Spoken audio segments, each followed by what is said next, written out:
bir kasa astığa köpsünün. Yaşım 70'den açtı, ömrümün tüngü ketti, çevremden toyunu oynap, bizim asmanı yetti.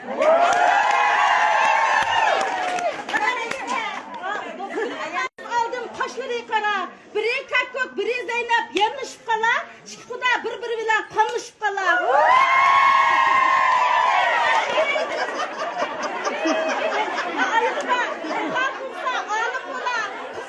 Malum bular. Her ikisi birbiriyle kırgıcı lazım bular.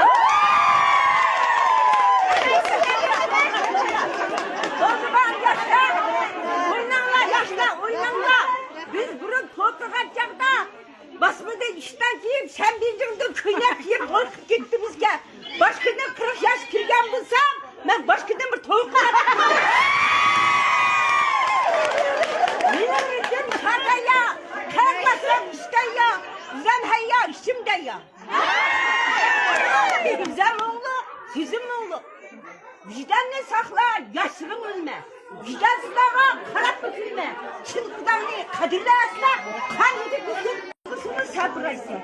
Kudan kıl kusunu sabraysa. Sende bulsa akıllı vicdan, zehirlik çöllerini yıl da. Şu güne kepte emesmen küldü künde keldiler.